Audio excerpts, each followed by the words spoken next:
All right, you're good to go, Mike. All right, well, welcome. I'm Mike Barnett, Academic Director of the Rutgers Institute for Corporate Social Innovation. And it's my pleasure to welcome you to STACK, Seminars to Advance Cumulative Knowledge. STACK advances the depth, breadth, and application of knowledge about corporate social innovation by clarifying the contributions of recently accepted peer-reviewed papers and mapping out their implications for research agendas and corporate practices. As we build and continuously update our STACK archives, we provide a detailed, dynamic, and easily accessible map of the cutting edge of research on corporate social innovation. The intent is for scholars to use STACK to better understand which studies to undertake, and for practitioners to comprehend evolving best practices for the design, implementation, and assessment of social innovation. Today, we discuss From Necessity to Opportunity, Scaling Bricolage Across Resource-Constrained Environments, which is co-authored by Christian Busch and Harry Barkema and forthcoming in Strategic Management Journal. Christian Busch will begin by answering 10 questions about his paper. Then Ted Baker will answer 10 questions that draw out the depth of the paper's contributions to its base discipline. Next, Sophie Bach will answer 10 questions that clarify the breadth of the paper's contributions beyond its base discipline. Then Bibi Gonzalez will answer 10 questions that address the practical impact of the paper. Finally, we'll close with an open Q&A period. We ask that everybody please stay muted during the presentations and post all questions and feedback into the chat box. We'll draw from your questions during the Q&A and perhaps ask you for clarification at that point. But for now, let's get started with Christian, and I'll bring up the slides here. Let me share my screen. All right, everybody can see the screen? Outstanding. Okay, and now if I can get it to advance. There we go. Okay, so let's then begin with Christian. I'll ask you the first question here is, what is the problem or the issue that this paper addresses? Yeah, well, thanks so much, Mike, and good afternoon, good evening, everyone.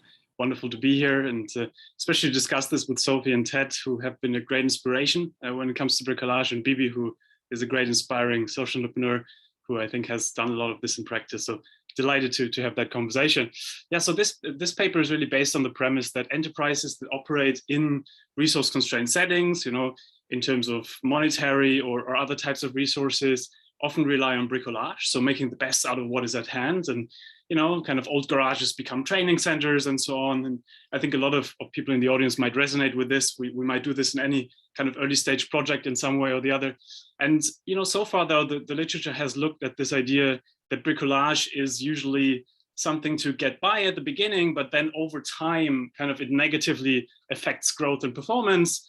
And so the assumption is, hey, projects and people who do that stay small, and kind of at some point, if they want to grow bigger, they have to somehow seek resources and grants, getting investments, you name it. And so surprisingly though, we encountered a social enterprise in South Africa, which we named Community Org, which is an anonymized name for a wonderful organization over there, that essentially was able to scale across the different contexts using a bricolage approach and using particular heuristics to scale that up. And so the idea is, this is a novel conceptual model of scaling bricolage as a low-cost replication process of bricolage. And the reason that's interesting is because it allows us to adjust to different types of contexts while somehow scaling up in the process. And so essentially it's a nice low-cost strategy for companies to scale up in low resource settings. All right, thanks. What do you think that the literature and prior studies have overlooked about bricolage? That's a great question. I think it's a lot around that prior studies tend to focus on bricolage as this kind of local phenomenon, something that happens like at low levels. And then, the idea is, hey, there's barriers to scaling this because we don't really learn. So we don't really build learning capabilities. It's not really effective over time because we can't really standardize a lot of it. And also kind of the quality might not be up to par to if we would have a more quote unquote structured approach.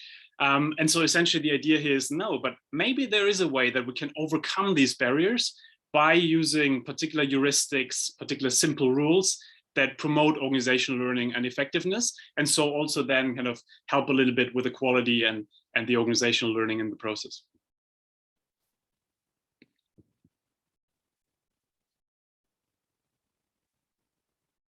Mike, I think you're muted. there's so many different little widgets around here and they don't want to pop down at the same time as them. Anyway, let me go back to the question here, see if I can get this science down pat here. Right, so what is the focal research question of the paper? The primary research question really is how and why can bricolage be scaled? So what are the conditions for bricolage to be scaled? But more broadly, and I think of big relevance to entrepreneurs especially, is the idea of how and under what conditions can enterprises scale in resource constrained settings.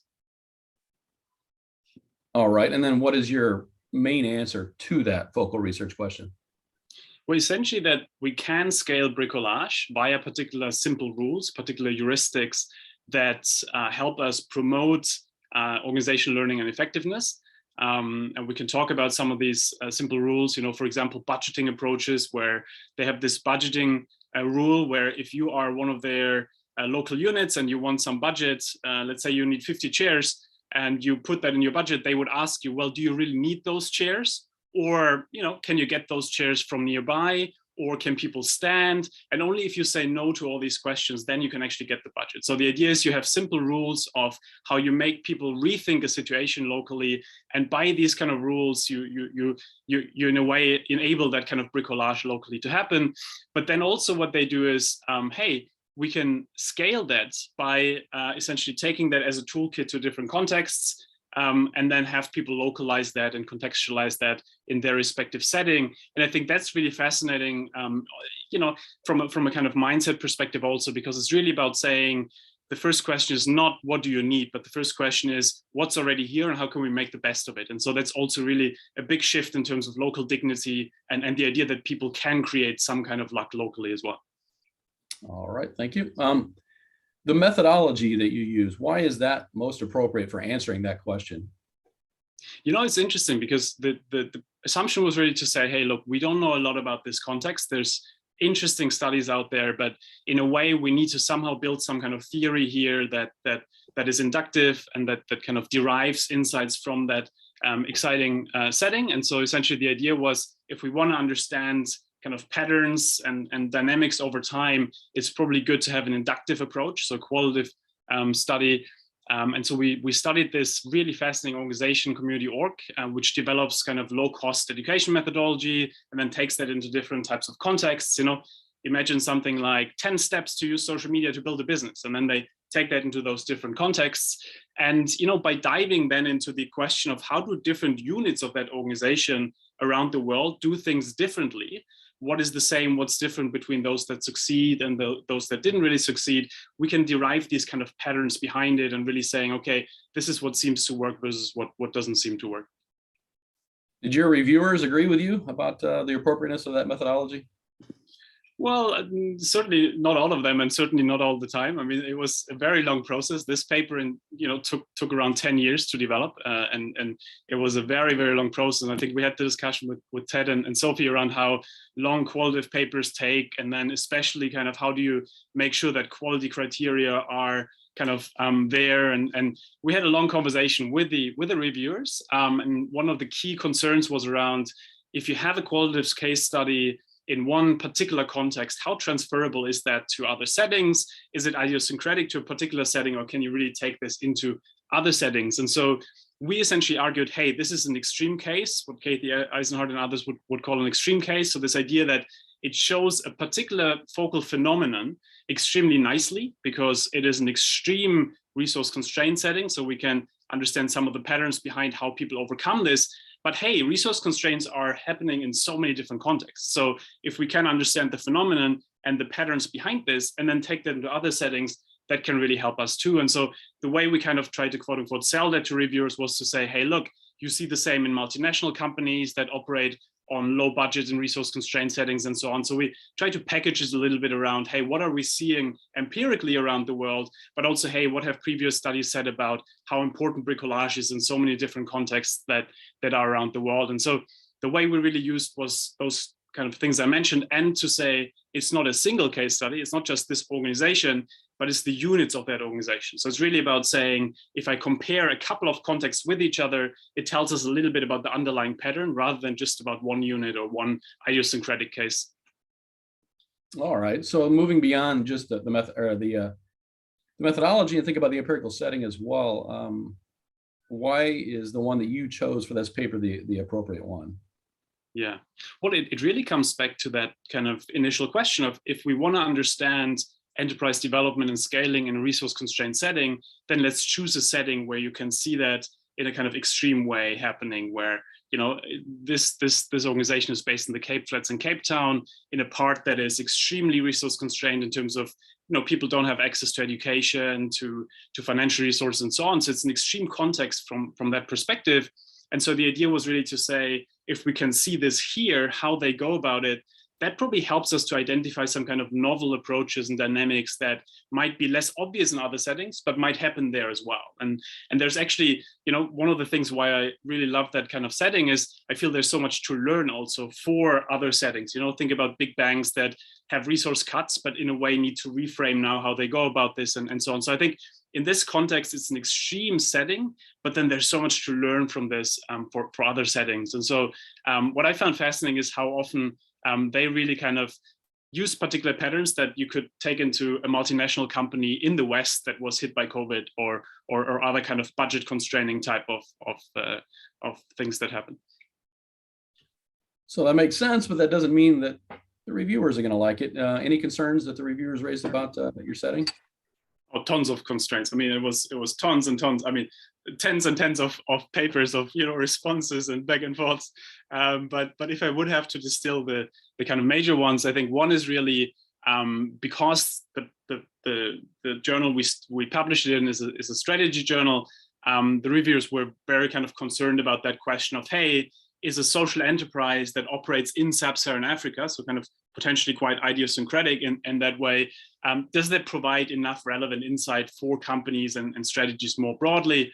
And so we really kind of addressed that, or try to address that a lot by saying, okay, hey, let's look at transferability here, and let's try to understand what are the boundary conditions. So what are the things that you know, we have happening in this context, but they might also be in some way happening in other contexts, in other types of ways. And so we, for example, discussed that, you know, in other severe resource constrained settings, it's more likely that that kind of approach happens than if you have resource abundance, and if you have, you know, a company that is just got a big grant, like then it is unlikely that they will take that kind of approach. But if they are operating under resource constraints, it is more likely that they would do that. And so we really try to figure out, you know, what is it about those boundary conditions that that we can use to then understand under which conditions can you transfer this where, and when not. And I think that was an important part for the reviewers to also discuss, when is it actually not transferable. So after a decade at this, what do we still not know? Oh, so much. I mean, I feel it's really this old saying, right? That the more you think you know, the more you understand that you don't know. And I think that's really kind of one of the themes that came out of here as well. I think there's at least 10 additional papers, I feel, in this that should be written. And I think everyone who watches this, who's, you know, doing research as a PhD student or master student, or who's kind of getting into the field, I think it's an exciting setting because, and we'll talk about this when we talk about what we would do differently, that there's a couple of things that emerged that, you know, we would do the same or differently. But I think what we definitely left unanswered, which means it's a lot of potential for further research, is that I think there's a lot of papers now emerging around this idea that, hey, social impact can be created by a bricolage, but also, hey, you can complement that with resource seeking. So you can be smart about how much you seek for resources versus how much you do bricolage. And I think Sophie has some great papers around this with co-authors, essentially saying, hey, look, there's how this can go hand in hand. And I think there's a lot of work that could build on this. I also think that it doesn't necessarily answer a lot of questions around how exactly that scaling bricolage mechanism might differ in commercial versus social enterprises. You know, in a social enterprise like the one we studied, you know, because it has a social impact element, it focuses on dignity and hope. You know, those practices might be more quote unquote useful also for those kind of social impact elements. But having said that, you know, a lot of commercial enterprises might want to have more impact. So there's kind of interesting discussions to be had around this. I also think about, small versus large kind of companies. What could you play around there? What works, what doesn't work? But most importantly, also the hidden costs, right? I mean, those of you who have been in the trenches in a company, you know how much effort it takes to make constantly the best out of what is there, and how much cognitive space that fills to constantly think about, oh my God, how do I make tomorrow work? And so there's really also, I think, these kind of hidden costs of that approach, potentially around exhaustion of managers and so on. So I think there's a lot of scope also to really discuss what are the kind of dark sides here when thinking about that approach. So lots of research to be done around this. So with the benefit of a decade of hindsight, how would you approach this differently nowadays? Oh, in so many different ways, quite differently. But I'm also very grateful for the learning experience, so I wouldn't want to take it away. I would just probably, for the next papers, do it differently. So one is really, this paper took a very long time, both for the study itself and then for the review process. So both kind of took long. The first part, I guess, was important for us to really understand over time, how do these things develop? So I wouldn't change a lot around this, but I think the review process itself, I learned a lot. I was very naive when we started the process. I assumed that a paper that's focused on social entrepreneurship and in sub-Saharan Africa, that's something that's really relevant and timely, and something that everyone should get behind, and both kind of cognitively and normatively. But I had to learn that essentially that if you go to strategy and management journals, what's more important is what is really transferable here to the kind of broader strategy and management field, and what can we really do with this. So it was less about the exciting context and more about the kind of exciting patterns behind it. So I think if I would start the paper again, I would probably do two things differently. One is to anchor the study much earlier in a kind of relevant strategy discussion. And so really thinking more about from the beginning, what are kind of theoretical lenses that really interplay with this. I think we were very led by the context, and then later on try to find some theories that we can somehow bring into that, which was great. I think as a kind of, it made sure that we really had some kind of inductive findings that are interesting, but also it just took us a long time in the back end to then find the kind of theories that could match. So I think ephemeralization with the different theories can be interesting, also to be able to question their assumptions more early on in terms of what's really different from existing theory. And then second, I would probably also, if this approach wouldn't seem that useful because maybe the context is so exciting that a Western theory doesn't necessarily fit for it, then I would make the context itself more part of the core contribution. I think we kind of try to figure out, hey, here's the exciting context, and then kind of try to bring it into a kind of a management puzzle. But then in a way, I think what could have been really interesting is to think more about how does that really question the big theories that are out there, resource-based view type, whatever you name it, theories that might have very different assumptions to what we see in this context, and really kind of making the context a much bigger part of that. So, long story short, I think it would be either thinking earlier on about theoretical lenses, or making the context very prominently a kind of part that then kind of questions one or two core assumptions. But so as a closing note, wrapping this all up, I think the reason why I'm very excited about this paper is that really it's not only about what's the strategic approach towards scaling, but it's also about saying, how do we, especially in contexts where you have people who are extremely vulnerable, have a scaling approach that really takes locals into account, that makes locals part of the process, and that enables them to really feel dignity and hope in that process. And I think that's why I'm very excited about it also in terms of transferability. I think a lot of multinational companies, for example, could really benefit from that kind of more inclusive approach.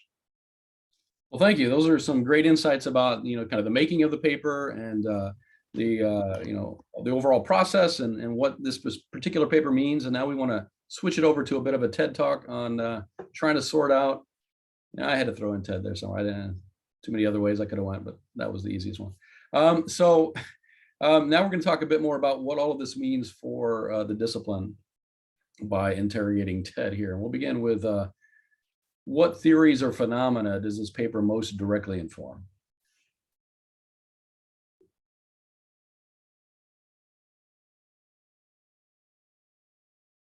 I can't hear you. You're muted.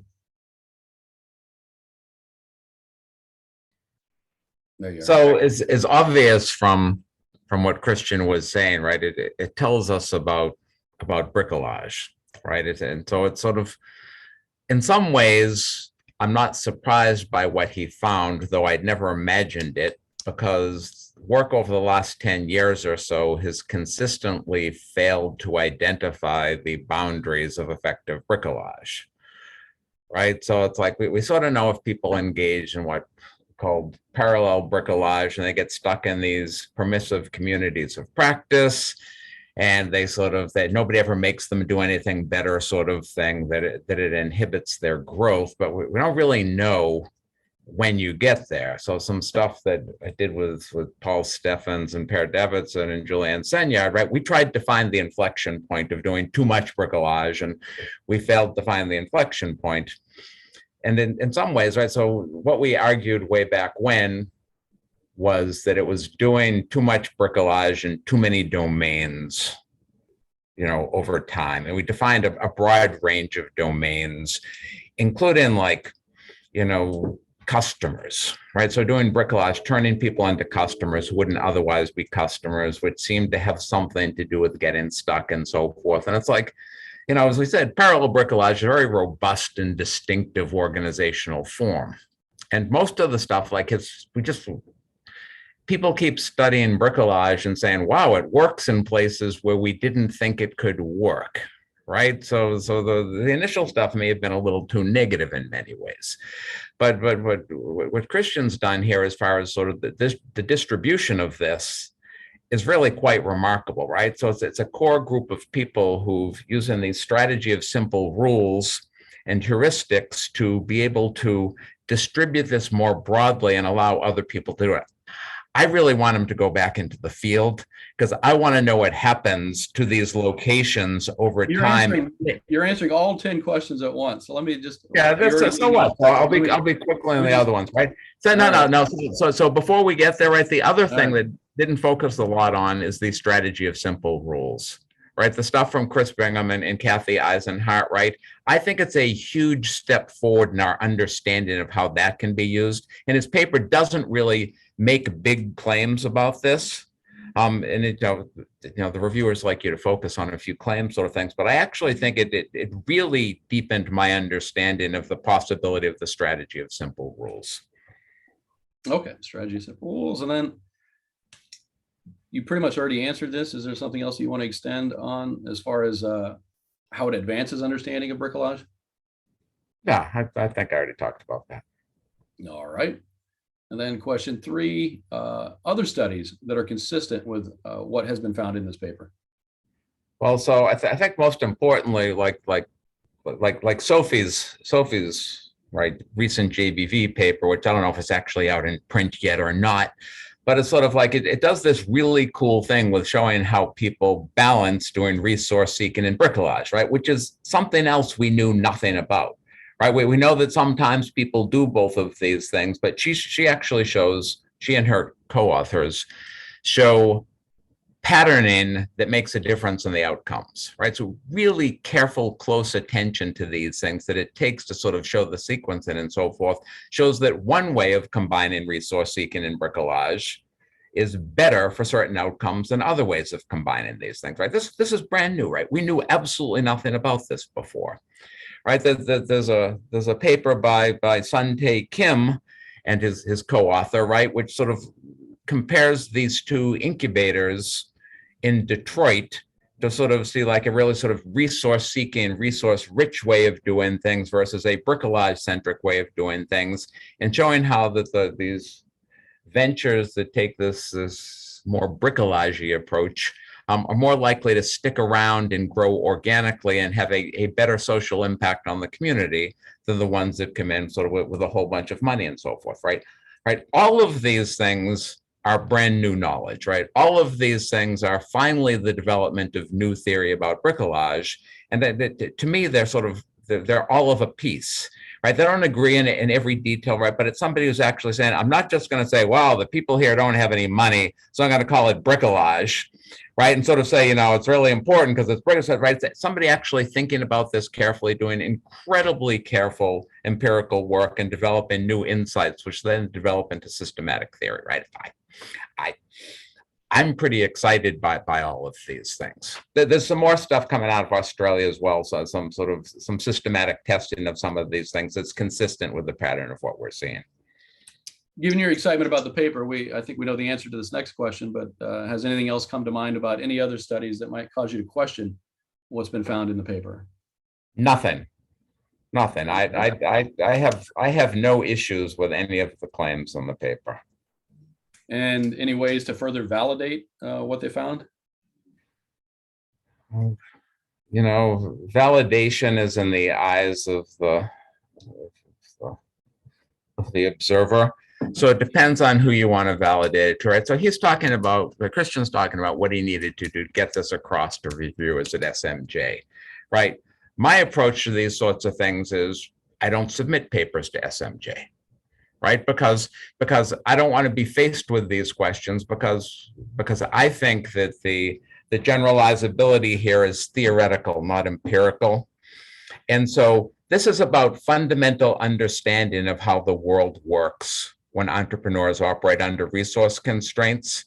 And it's that fundamental understanding of these mechanisms that's transferable to other explanations, right? I mean, you could say all of the things you want. Christian has said some very well-informed, insightful things about this, but trying to transfer this directly to a multinational corporation, trying to engage local people more and so forth, to me, this is the need to throw a bone to reviewers who aren't engaging on it at the right level. So I think that that sort of doing more qualitative studies, when he goes back and visits these places that are doing it and does more field work on this, right? And also, but if you're going to try to validate this for people at some of these other journals, right, you need to kind of develop hypotheses and do surveys or look at archival data and do some sort of testing of these things. But the fundamental findings are already validated, right? Careful inductive work of this sort that actually develops theory from data is self-validated. His claims are validated already. If you want to generalize this, there's other things you have to test, but what he said is simply true. All right, let's pull that a bit further. So what he's done very well. What hasn't he done, right? What mechanisms aren't part of that paper that still need to be tested out, studied? Well, you know, we've had some discussion on this, and I think Sophie kind of agrees with this, but it's just really frustrating not to know more about what the people in the field who are learning from these simple rules and heuristics are actually doing to contextualize these things. I've been spending the last few years with Frederica Velta sort of writing about contextualization of theory. And when when Christian is writing about this, I'm thinking I really want to know what they're doing locally, right? I really want to know how these people are understanding it and how what they're doing differs across different contexts. And I think I would love to know the answer to that. And I know where he can go to find it. All right, so to find it, then we need a research question. What is the more refined research question that's going to get us to that? Well, I tend to have very pedestrian research questions, depending on what I'm trying to learn next, right? So it would be exactly what's written here. When bricolage is scaled through a strategy of sharing simple rules and heuristics, how does local contextualization work? Fair enough. Okay, so any other empirical setting that we should be looking at to get at that? Other places where they do stuff like this. Like I said, I failed entirely to imagine the sort of set-in, and I've been to the Cape Flats, but I failed to imagine the set-in for what he's talking about and how this would happen. So I have absolutely no clue, like where else you would go to find this. I mean, it seems so commonsensical now that he's explained it that I suspect this happens all over the place, but I don't know where. I would say that Christian's paper largely focuses on successful cases. I think it would be useful to be able to compare some failed cases and successful cases to learn more about sort of contextualization processes and strategies and stuff.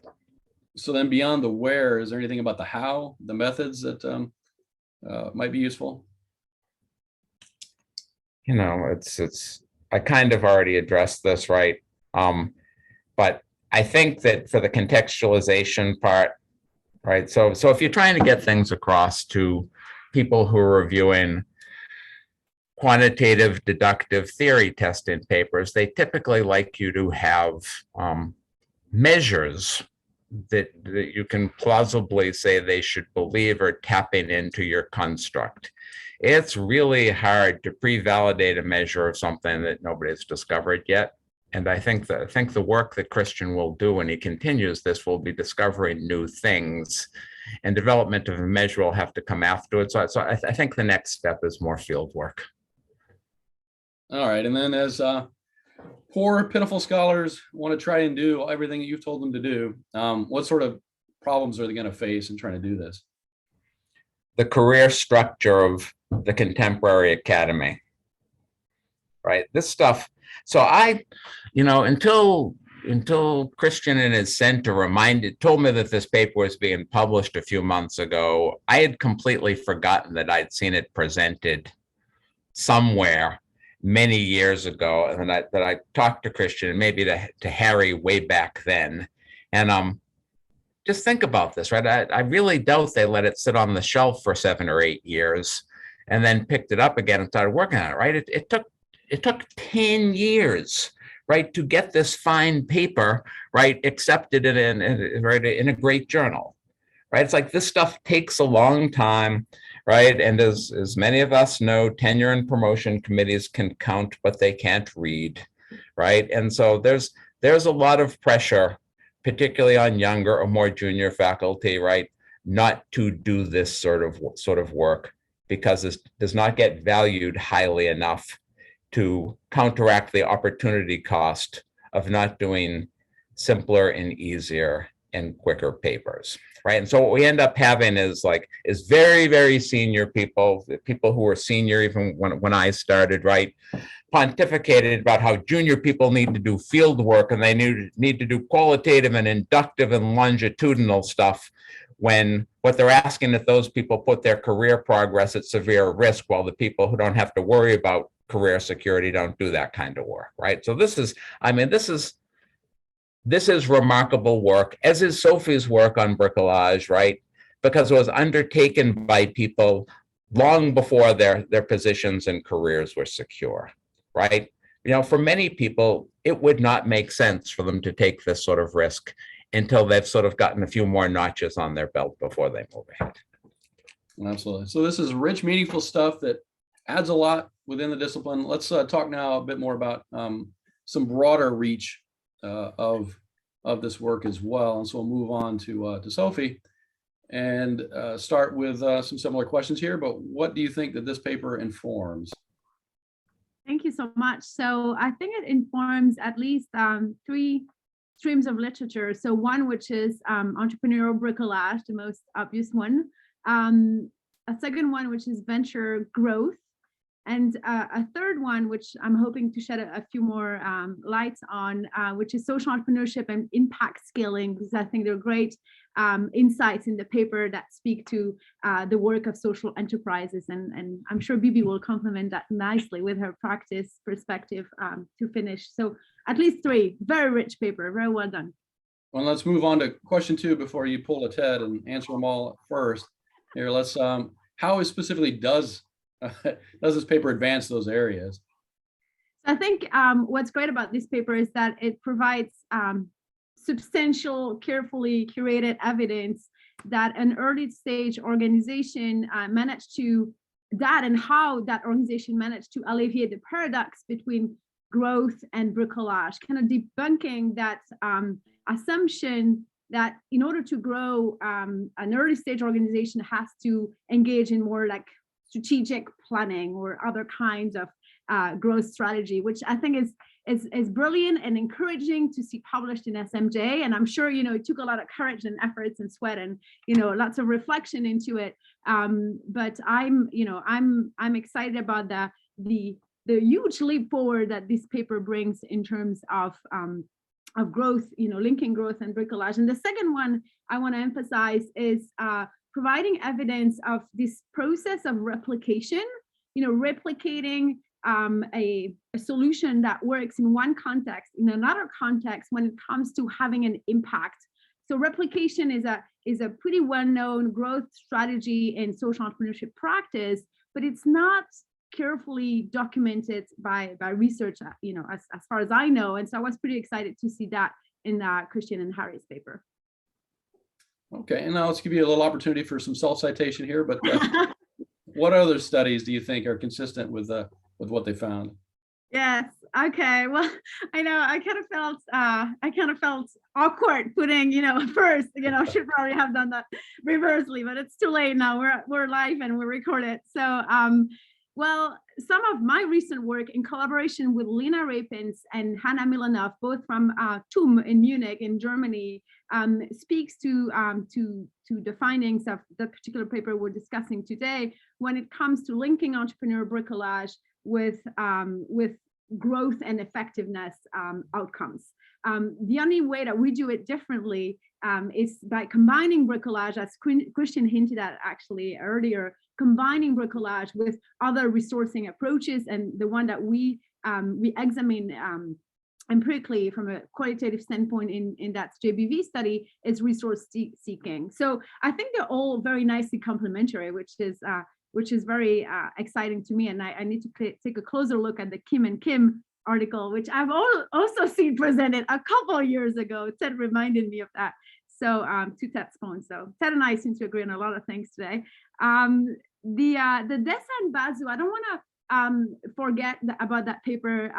Apologize for the missing citation. So it's a 2013 SEJ, so Strategic Entrepreneurship Journal, in the same family of journals that linked entrepreneurial bricolage with social impact. And so I think in this way, Christian and Harry's paper is kind of reviving this link between bricolage and impact, and bricolage and growth. So at the intersection of the three. All right, thank you. Any other works that you think maybe have different perspectives that cause you to question any of these findings? So at first, I thought yes, because this work is so different from what we're used to see, but upon further reflection, I don't question anything that this paper is setting forth. I actually question a lot of what prior research may have set forth in terms of the assumption that bricolage is just for the early steps of a venture in a very extreme context, and I don't think that's true, and I think this paper is showing that. So I'm not questioning the paper's finding, I'm questioning some of the assumptions that we as management scholars have been making along the way about bricolage. So that's that's a pretty big statement to say that this causes you to question the prior literature. That means then that you might want to validate some of what he's found, at least. So what might be some ways to go about validating that? Mm-hmm. Okay, yes. So in terms of potentially exploring where the findings of that paper by Christian and Harry, validating how they play out in other contexts, I would be very curious to see how they maintain in other, penurious environments, non-South Africa, South Africa being a very, well, all countries are unique. South Africa is sort of different, out of history, other African contexts as well. So I'd be curious about that. But I'm also wondering and intrigued by Christian's claim of, validating or finding the same results in a context of, I don't know about the multinational corporation, but an organization that's operating in a more resource-rich environment. And I'm thinking here of the concept in social innovation of reverse innovation or trickle-up innovation, where goods are developed as inexpensive models to meet the needs of populations in developing countries. You have these portable battery medical devices that are then like exported, or I don't know which way we're talking about, but to the West, to the developed countries, as very low-cost solutions that actually have great effectiveness, great impact. We're talking here about innovation, not growth per se, but I wonder to what extent the findings of this paper could apply in other resource-rich settings that are looking to have an impact, but maybe don't face the same scarcity that Christian delineated earlier. And that will help kind of delineate the boundary conditions. And the generalizability is basically what we talked about with Ted, or what Ted talked about earlier. Yeah, it's quite a bit about, trying to broaden it out to other settings and see how far it reaches. Along those lines, though, are there any mechanisms that maybe would connect it to other settings that still aren't known?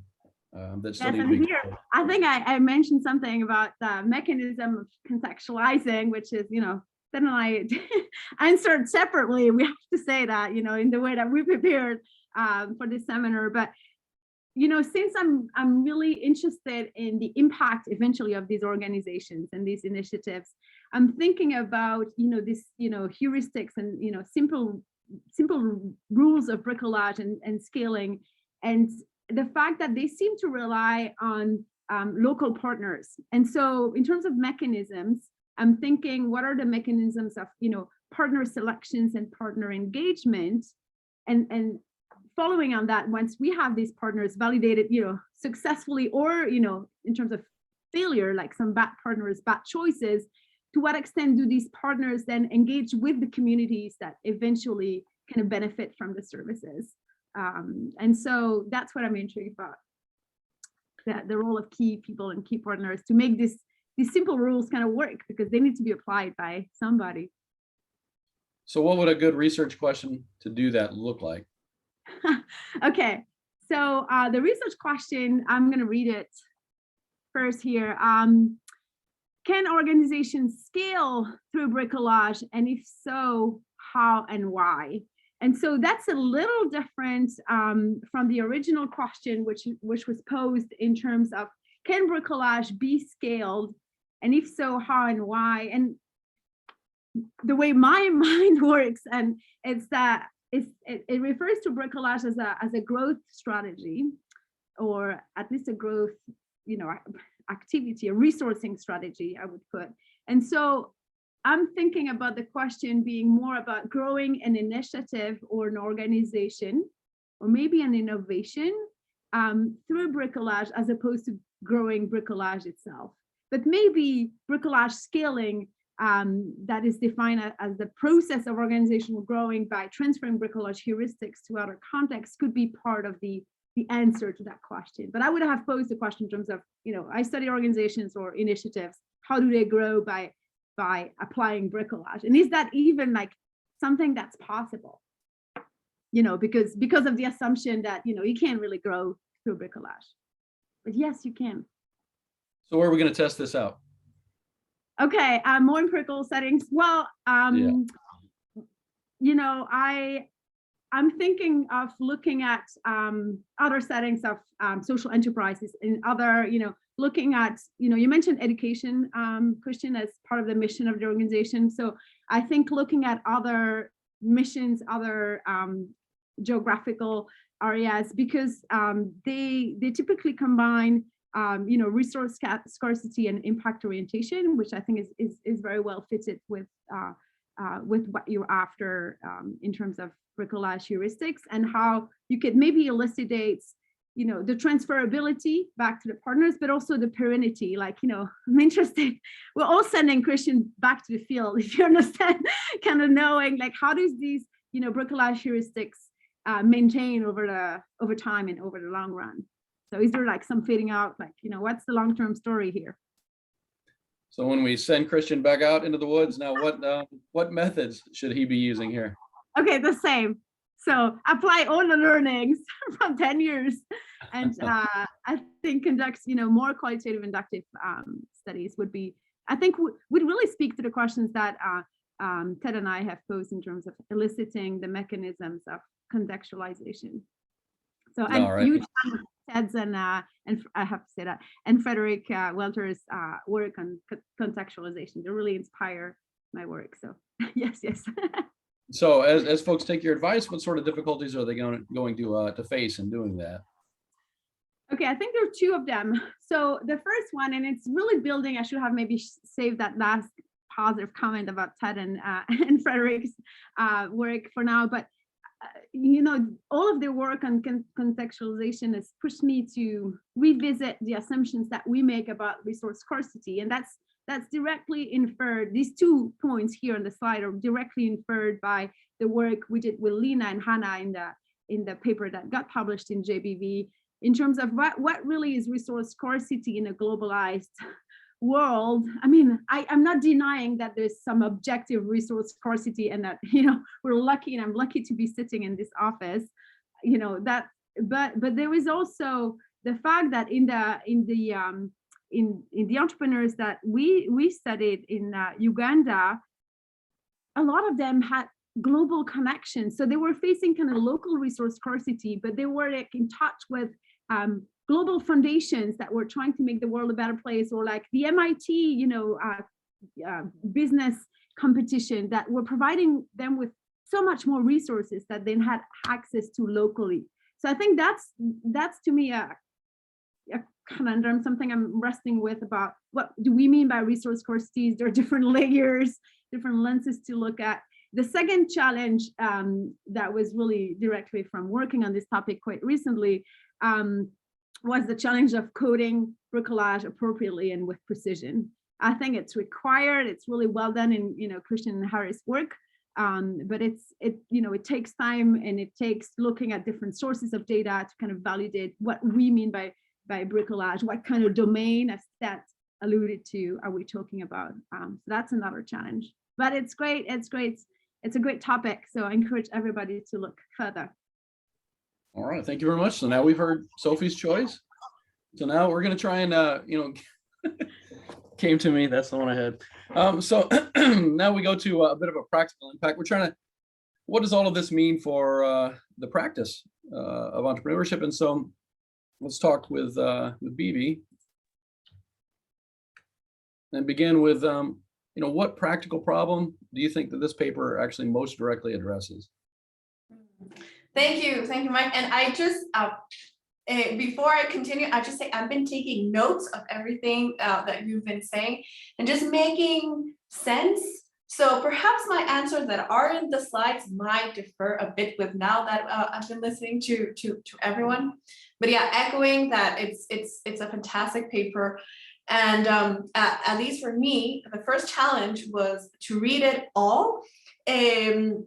Because I was first afraid of the name bricolage, and you'll hear that later. I was like, what am I going to read?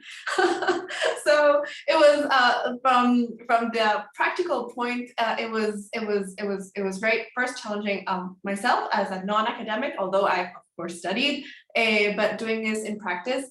But basically, so the answer is, it defies and challenges traditional perspectives of the way that we scale in social venture, such as perhaps the assumptions that you might be saying or thinking of previous work, the inefficiencies, some limitations.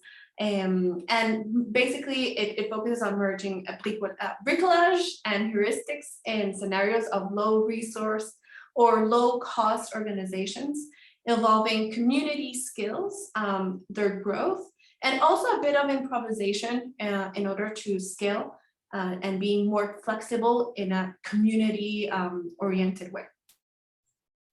So what is it that managers now know about how to scale a social venture that they didn't know before this paper? Well, I'm a manager and I feel completely identified. When I was reading that, I was like, oh my God. And I'm so glad there was someone else there too. And so as an entrepreneur, it feels wonderful not to feel alone in that. So certainly feel identified. And I've been using bricolage, not even knowing that there was a word for that. And we've been getting good results. And somehow we've connected the dots and continuing with the flow of bricolage that ends up as if we had all completely strategically done. It wasn't. It was just ended up like that, and it's wonderful to see. It might be a bit of luck there over there. Yeah, so not everything needs to be perfect, and growing with what you have and not being limited with what you don't have enough.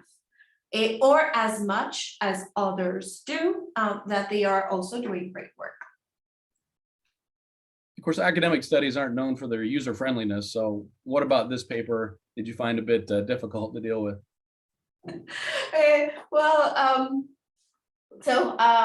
I know French. French would be like my second language. Now it would be English, but studying in French school, bricolage means like knitting, right? I was like, that's why I was confused. I was like, entrepreneurship and knitting. I understood the term of bricolage or bricolage. And I need to be honest with this. I had a cheat sheet with me. You know, if I take notes, I also still was taking notes on that, and had to remind myself, written it down, what everything meant, and having those names all clear. But it was super insightful. And no, it was just super happy to see some sort of reflection of what we do there as well. So thank you. So in what ways do you think that this paper specifically fits with reality as you know it? Well, it's exactly right. Of what us as an entrepreneurs do, even if we are early stage or a bit more advanced as well. There's a term in Spanish, como que te sacas la as de la manga. It's like you just figure it out, right? While you're on the move. You don't even have to have everything so cleared out, and it makes me a bit more confident to see where I can take greater risk, let's say, if I don't have everything like set as the assumptions would tell us, right? In order to achieve the goals. And also in the paper, there are questions that that we ask ourselves. And you mentioned it there, and when I was reading, I was like asking myself those same questions in a moment of need. And those questions were, do I really need this? Can I get it differently? Or even have a partnership done with someone else? And is it all with, for example, more community oriented? Somehow there's a point there of learning and knowledge that can be done as well. And yeah, I mean, I mentioned this before, doing this along the way, and perhaps it could be a more sustainable path in doing and in achieving our goals. But also understanding, and there's a window of unexpected turns, and those unexpected things, you can't really plan them. But you can plan that there might be some unexpected things, right? Did anything seem a little too academic or artificial? Not Not fitting with reality as you see it? Okay. No, I mean, it's based on that specific locality, and it was mentioning how they expanded through different clubs in different places in the country, and then and also abroad. But I mean, it just really depends on the context and the history and the historical context that you have. And also, I think really important in that specific community organization is the trust that you have with the people that are going to be leading them in those other decentralized places, the team, and also understand what you have control of and what you don't have control. For example, in those settings, and speaking of the Latin American perspectives, you have war legacy, you have gangs, you might have some sort of corruption over there that, although you want to work above them or like over them or get out of those things, sometimes it's not really up to you, the turnouts of that. Yeah, the next question seems very related to that, but you know, what is it about this paper that maybe isn't reflected in reality? You know, are there some additional aspects that needed to be included to better reflect reality? Yes, so I mean, the paper was very complete. So I would just say perhaps, right? As an opening a perspective. Perhaps it doesn't, I would like to know more of what differences lie between a venture that is growing with bricolage and heuristics with one that is not. And considering the traditional scenarios, and also understand and see where they meet, and then say, oh, we're not too. For example, if you admire or esteem this super great business organization, whatever, and you just say, oh, when am I gonna make it? But then you see those places where you merge or say, oh, we're equal, we're here, or oh, I'm a bit above.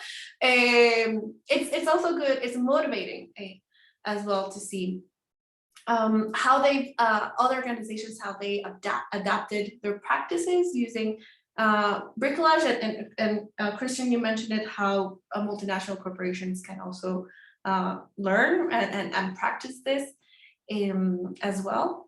So a bit, yeah, so a bit of integration, everything, and I put somewhere there that you don't need to have a thought through plan in everything. A question that I did have is that is it that bricolage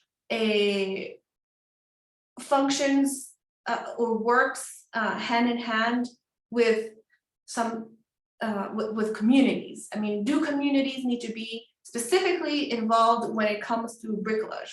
Yeah, so that would be my answer. Yeah, so I don't know if that blends into a question 7 here, but you know, combining all those things that you think would be more useful in trying to make this more applied, how would you reframe the research question so that they could get more at that particular set of issues? Yeah, I think it would be super great to just ask the entrepreneurs, hey, do you have a name for what you're doing or the strategy that you're doing? I mean, Sophie, you mentioned the beginning, you need to have the strategic plan and all those fancy words, and then it's just a pain and such a headache. But then, I mean, as me, I didn't really know that there was a name for that. It was wonderful to see. Or what names do they have for their growing practice or strategy, or even a mix of everything, even improvising? And also, I'd like to know more what happens when they meet their goal or ideal scenario using bricolage, and will they be still doing it afterwards, or is it just like there? So what other settings should we be testing this kind of stuff out in? I'm gonna add to what is there at the end. But yeah, so if it varies from different countries, different historical baggage, I mean, that baggage part is really important as well. And the paper was done in a post-apartheid zone, which someone you already know that, you know, what has happened there, or even you place it, maybe even some assume, and that in a that's a stereotype place, or like stereotypical place. Well, perhaps my English is not great in this moment and pronunciation, but you kind of already know what's happening there. Do you get out of this do you get your work done out of necessity?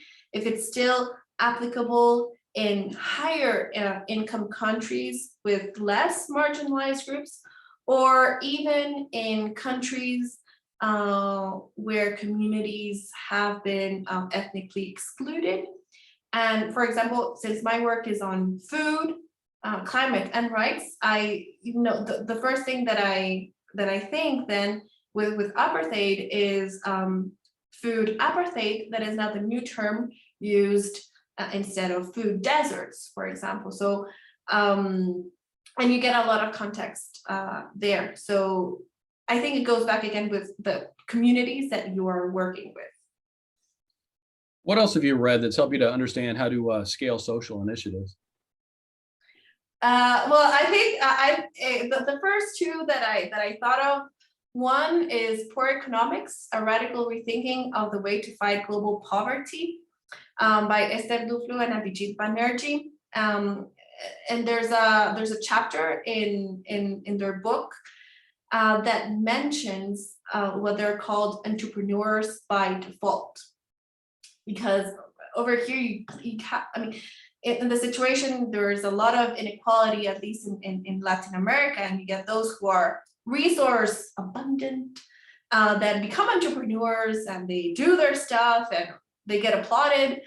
And then you have the entrepreneurs that just have to venture off because they don't have the studies, they don't have the skills, and they need a certain sort of income. And then you have the same like little store that sells the same thing over and over again.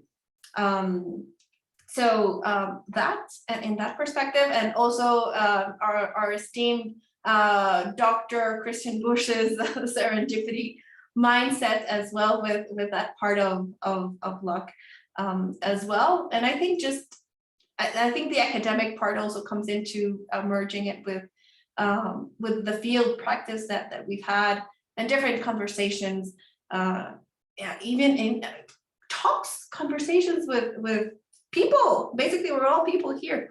Haven't had some robots yet, but they don't answer what I need to. The questions that I want.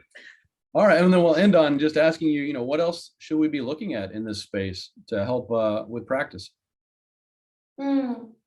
I think it really comes down to human value as well. The community, who are they, their history, their perspectives, what they're open in telling you, perhaps what they're hiding as well, to get really to know the reality of the people that you're working with and towards, and really collaborating in a transparent way as well, from people. Well, it's written there from all walks of life, thank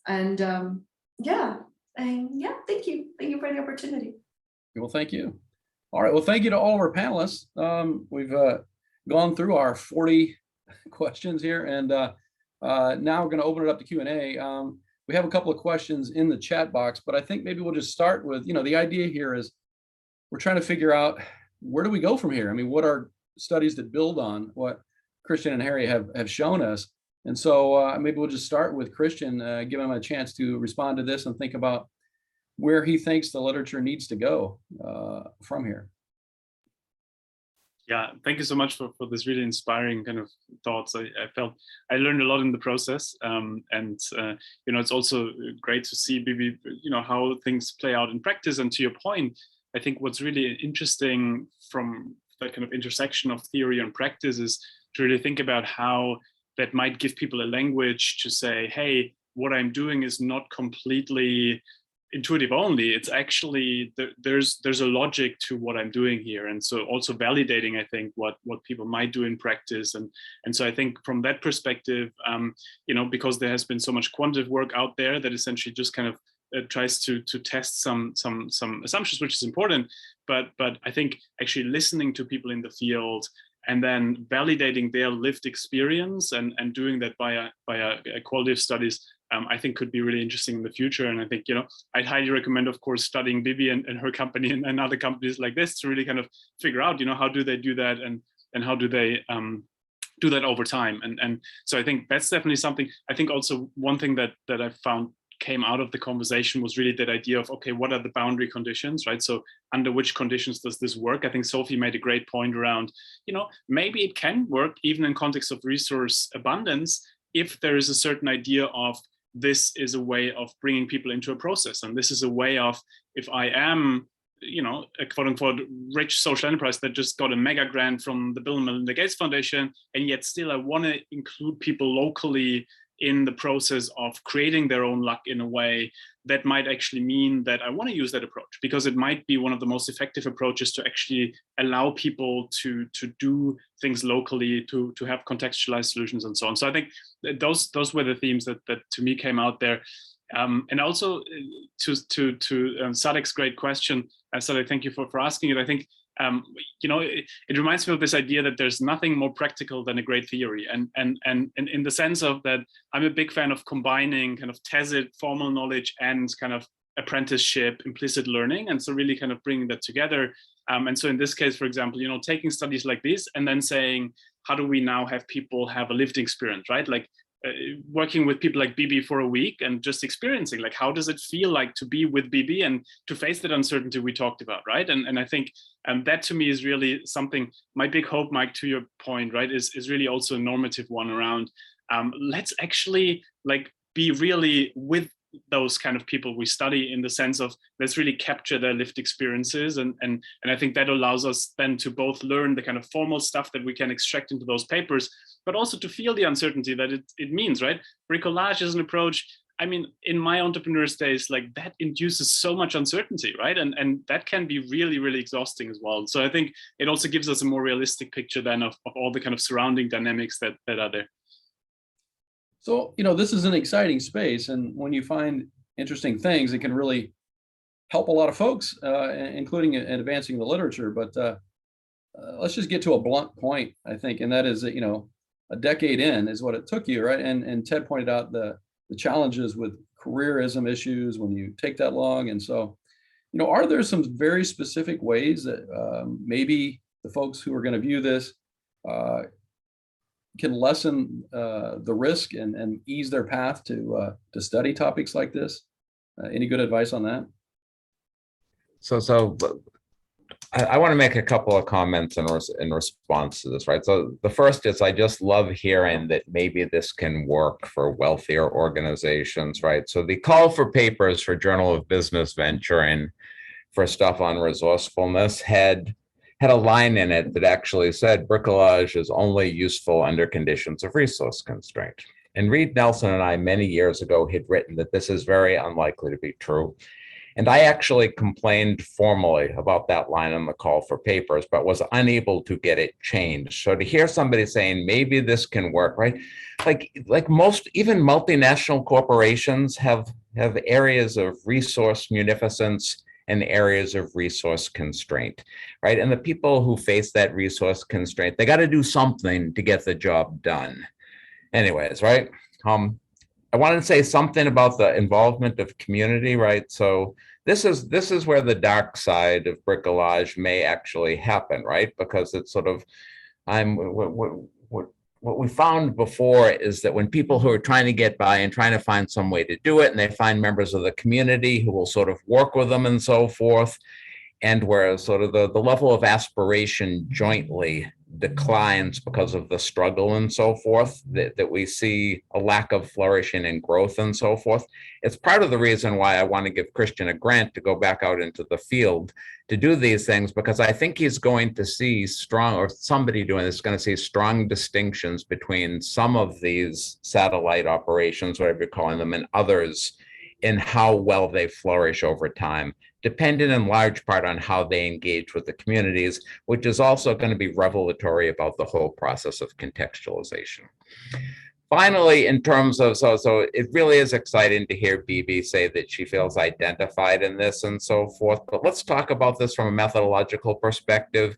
If you are doing high quality grounded theory development, where your first focus is an emic focus on the lived experience of the people who are doing, which you then somehow transform into an etic focus to contribute to the literature that's out there, people are consistently going to look at this and say, that's me. Why? Because you've honored what they're doing in your work, right? It's a really good test of whether you're doing high quality grounded theory or not, but it's still really exciting to hear.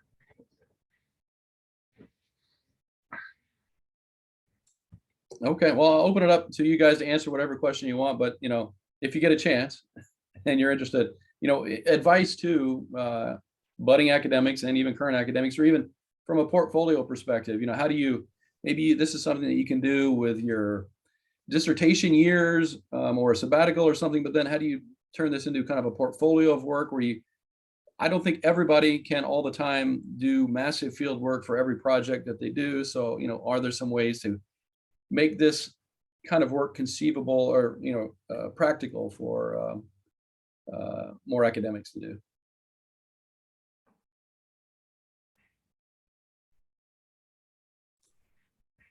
Nobody's going to bite on the impossible question. All right, Sophie, did Who you have is question 4? I was hoping Ted was going to bite on it, but he had other stuff. So No, I'll Ted, go you with want to say something? Yeah. I, No. I thought I was interrupting you. Sorry. So there's two things, right? So, Per Davidson and I developed a measure of bricolage, which we did a validation study. We've done some stuff. We got some more stuff on it and so forth. So it's possible to generate a portfolio of work where focusing on the same topic, you can both do inductive work and you can do the deductive theory testing sort of stuff that we all say should happen afterwards separately. It doesn't usually happen because, like, when Per came to me, I was like, nah, I don't want to do that, right? I don't do that kind of work sort of thing. I want somebody else to test it, right? So most of us are committed to certain epistemologies and methods of doing things and stuff like this. So I mean, I'm going to end up with some papers on both sides, but just by happenstance, right? And so I think it's hard in any area like this for most people to be good at these things or want to do both of these things. As far as doing, I think the world is getting worse for people trying to do high quality inductive grounded theory work than it was before, right? But there are some approaches to this. Like, so if you take a very strict Kathy Eisenhart approach to doing this, right? She's like her students, although unfortunately I believe she's moving towards retirement. Her students have, like, they come in and 4 years later, they have a fantastic dissertation where they've done, grounded theory sorts of things. And I think people can learn from that, and they can as long as you have somebody as good as Kathy teaching you, good luck. And I think it's been proved that it's possible, but for most of us who are kind of trying to figure this out on our own and just getting immersed in the stuff and so forth in a quasi-anthropological sort of way, I think the current institution of business school careers is stacked, get a little pun there, against people doing this kind of work, unless they're really willing to take a risk from doing it. All right, let's get a bit more upbeat. I know Sophie can pick us back up again here. Yes. Okay.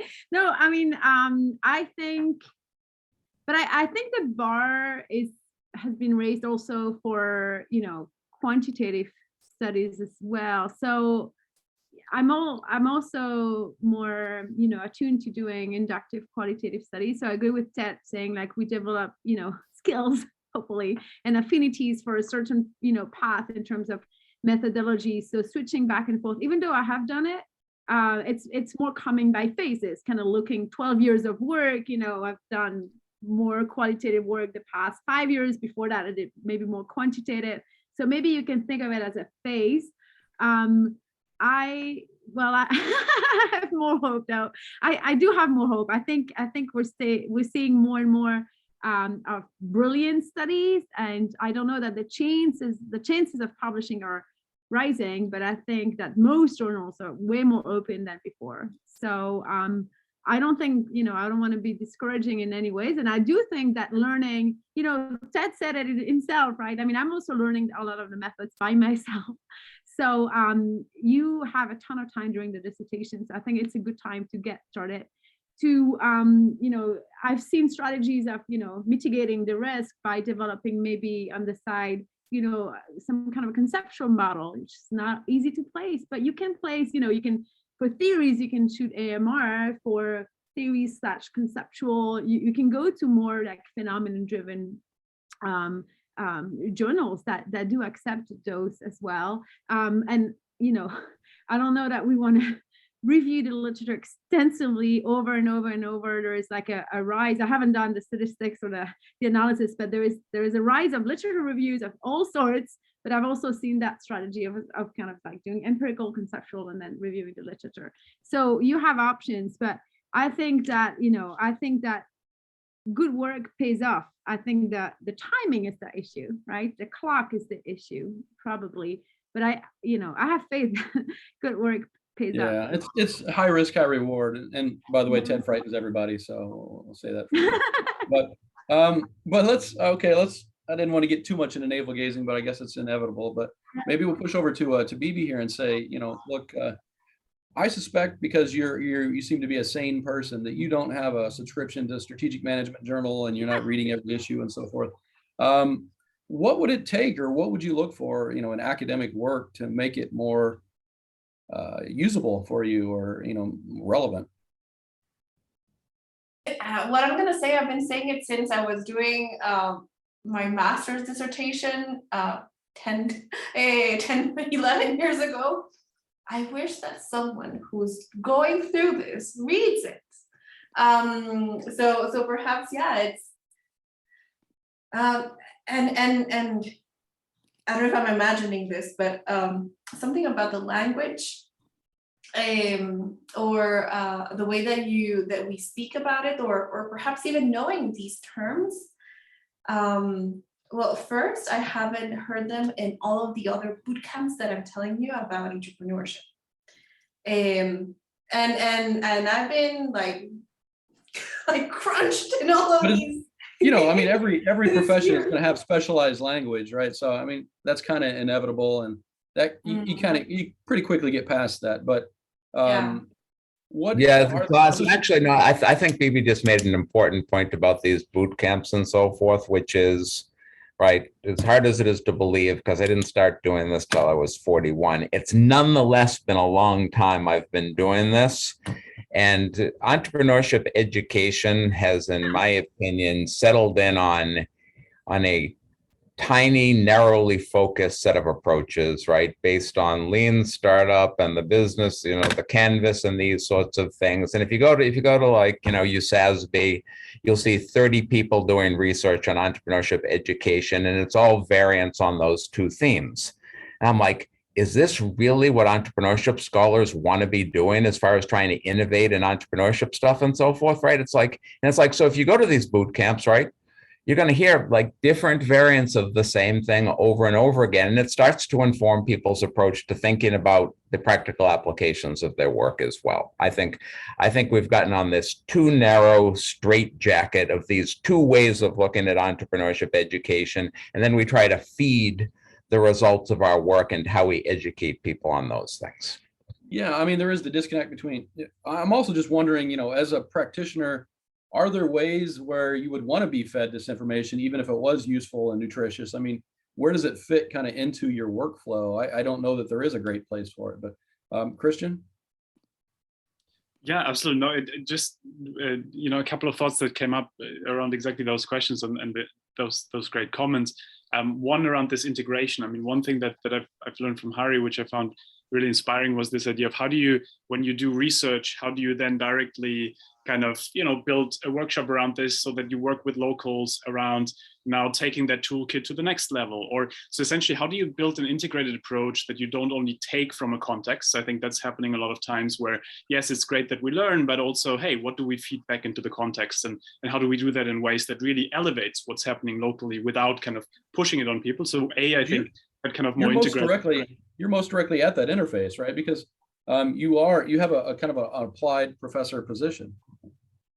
Well, and it's interesting because I feel even Harry, right, who's like extremely, like he's at the LSE, like very kind of, LSE is very kind of driven by, kind of deep grounding in theory, but, that Social Innovation Center there, for example, is saying, hey, look, let's do the in-depth research, but also let's have student teams then go over and work with them on the next steps, or let's directly do a workshop around it. So I think like this integrated model I found really interesting. And then also, Mike, to your point, I feel like really also ourselves then, right, in so one is the kind of center we're based in, but also then do we as academics kind of try to understand directly, how do I digest this in a way that I can take it into an HBR and digest it kind of towards like tangible 5 steps that help people do something with it.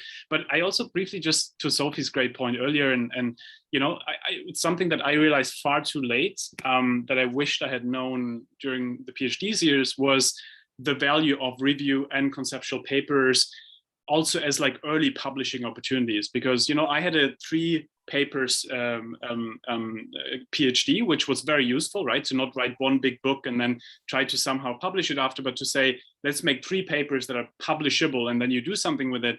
But I kind of, you know, the review session, for example, I thought, okay, I can't do really anything with it, so I'll publish it as a book chapter. And then realized later, oh my God, I could, if I had taken it up a notch, I could have done it as a really cool review paper and then a really cool conceptual paper. And so I think that was a key learning, to say, hey, Joab Cornelissen, for example, he did like these amazing AMR type overviews of, hey, how do you develop good theory? And the first thing I would do, if you're a qualitative researcher who also has a conceptual part, I would really read some of Joab's papers and really, how do you develop good theory, and make that a paper as well? Because I think the publishing of this, probably there's lesser outlets or less outlets, but actually it might be faster than that qualitative paper. And then last thought on this was really around, you know, I've been very inspired by Christopher Bingham's approach of how do you scale qualitative work, in the sense of, he would have one data set, right? So he would say, I study these 6 companies, and now I slice that in a way that is not kind of, you know, salami slicing, but similar to how you would do quantitative work. You would say, there's a great data set here.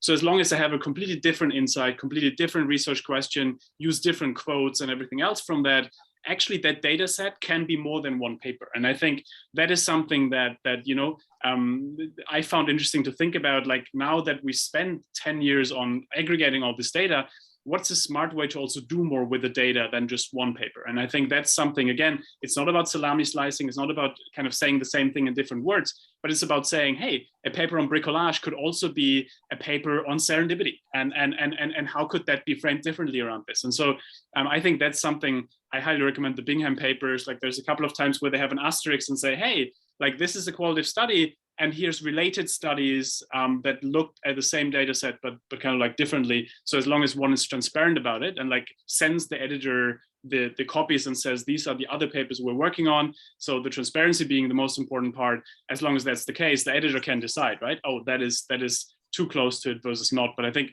there's a lot to learn from quant researchers, I think, in terms of how to make better use of data sets in that regard. Now I'm hungry for a salami sandwich, but is Sadek Shokat, are you still there? Would you like to ask the question that you posed a while back?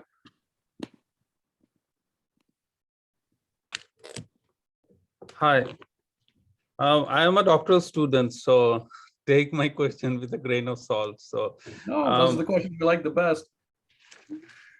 I actually I'm kind of interested in entrepreneurship training, and I have seen that Michael Fries, then I'm recently following up Mark Gruber's work, who has this entrepreneurship training based on lean startup, and he kind of merged 3 lenses into one. So I was thinking, when after reading your paper, that in the resource constraint situation, though you don't necessarily talk about only that, but in extreme resource constraint situation, can we theoretically develop training based on this bricolage, which can actually kind of work on the opportunity exploitation? Because I feel that most of the training which Michael Fries and others have done are mostly based on resource-based theory, because we give them resource, we tell them, okay, this is the way to go. And so it's the same quote, like, tell them how to fish and they fish, right? But the problem is everyone is fishing, so their value is going low. So is there any possibility that we can test this theoretically through an experiment or something? I hope it. Well, those were 2 different questions juxtaposed suddenly, right? First, you were talking about how we teach people, and then it's, can we test it through an experiment? So And I'd be very happy. I feel Sophie probably has a lot of kind of knowledge in that area, and Ted and Bibi especially also.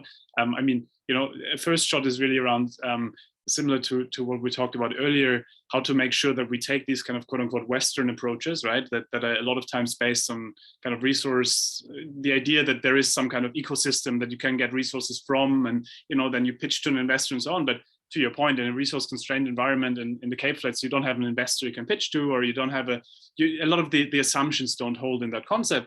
And so I'm, you know, my initial hunch, without, you know, admittedly having thought too deeply about it yet, is really to say, can we take the existing kind of lean startup, whatever type approach you find most appealing, and then can we go into the local context and really kind of test some of these assumptions? Testing is literally just talking with people, getting the input and like involving them in that process, and really saying, okay, what is it about this that seems to work here versus not? And I think similar to, you know, if you take a business model canvas type, like it is useful to have it to organize some thinking, but also some of the things you don't want to use it as kind of like, oh my God, I'm pushing this into the context. So long story short, I would use that as a complementary approach of saying, can we take some of this to have some initial assumptions, and then can we talk with people about it and say, hey, what if this could apply here or not? But then most importantly, not making it too theoretical in the sense of just teaching people about it, but also really having people have that apprenticeship, right? That's what from Jesus to you name it has done really well, is to have kind of people having apprenticeships, because that's the one way of how you actually really imbue knowledge. And I think, again, every wonderful religion has done that in history. And so I think that's always a nice approach, to actually have apprenticeship rather than just kind of theoretical teaching. It's going to be very hard to speak after that. So sort of two things, right? Almost everything I'm doing now started a little more than a dozen years ago when I first went to South Africa.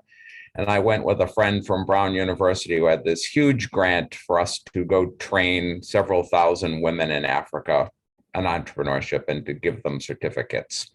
And we got over there and we convened a bunch of local entrepreneurship, what we now call ecosystem people and trainers and stuff like this, and said, hey, how do you do this? Right? We're particularly interested in people in townships and stuff.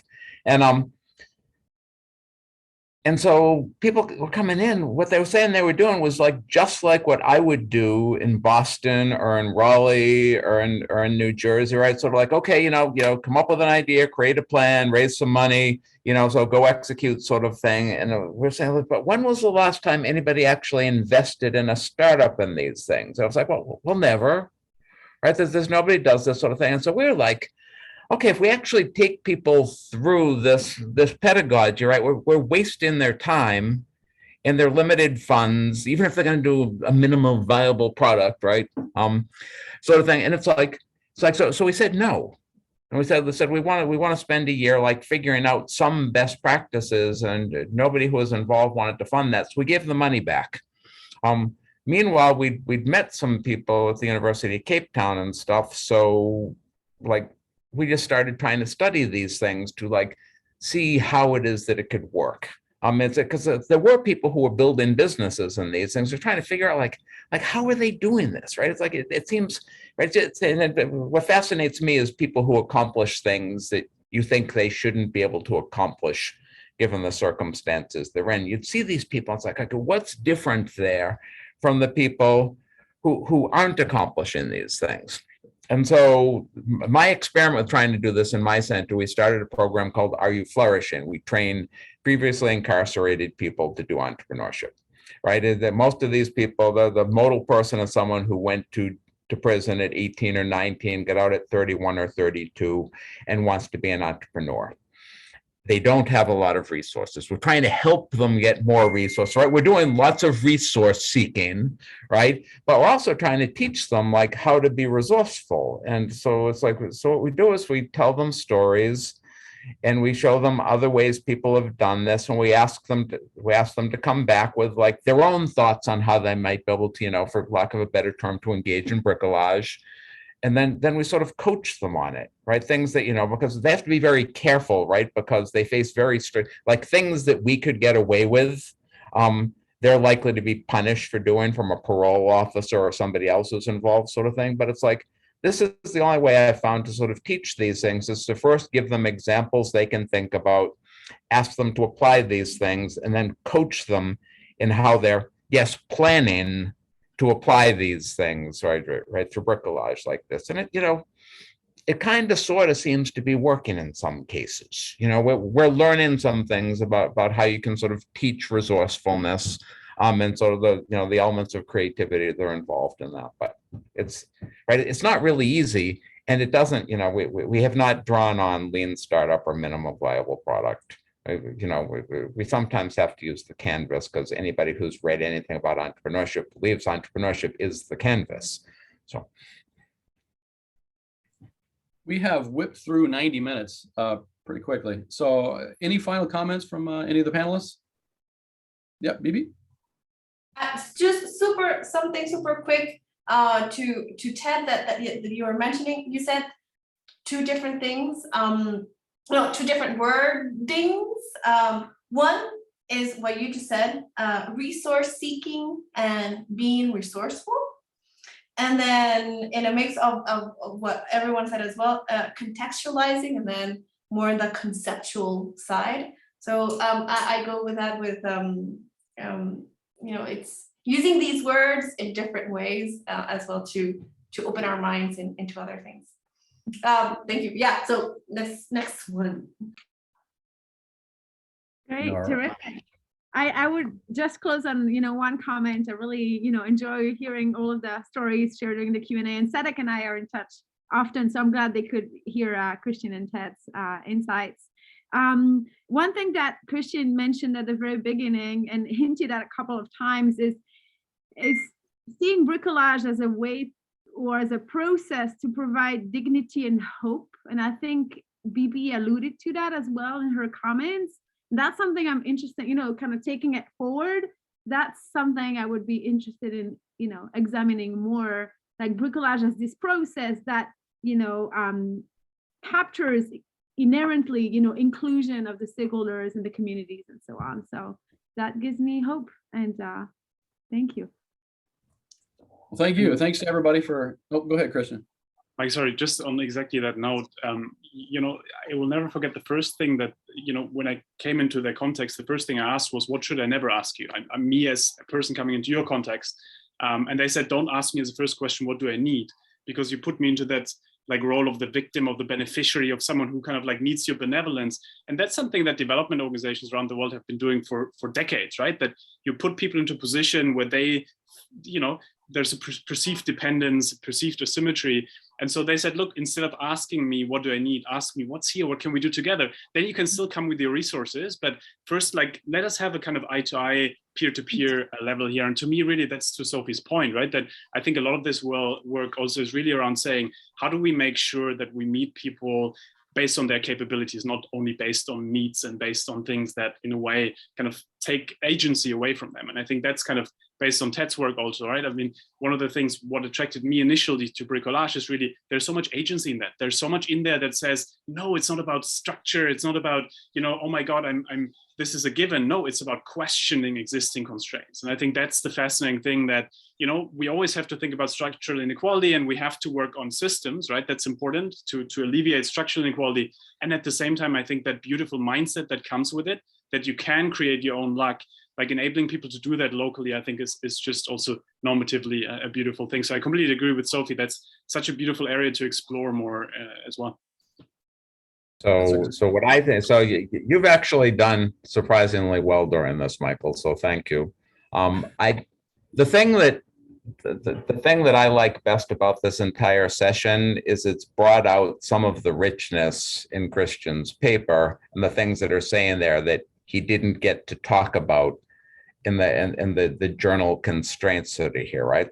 Some of the things we're talking about are really interesting and are a nice basis for additional work coming off of this, right? And additional themes that come out of this, right? You can just see that the paper is so much more than what you get if okay, I need a citation for, bricolage and growth sort of thing.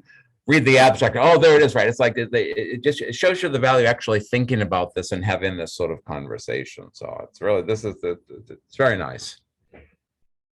Well, thanks to all of you guys. If I may, Mike, we got more. All right. And I just want to shout out to Cindy. She's one of the entrepreneurs who did our entrepreneurship program, and I invited her to come because she actually does the French meaning of bricolage, and she does it using the term in English bricolage. So that's also a good example too. All right, going once, going twice. All right, so thanks. This has been great. We're soon going to post this recording along with the separate documents that have the slides and a Word document that has written answers as well. And we certainly hope that you'll join us for future STAC seminars, which hopefully there'll be many of those.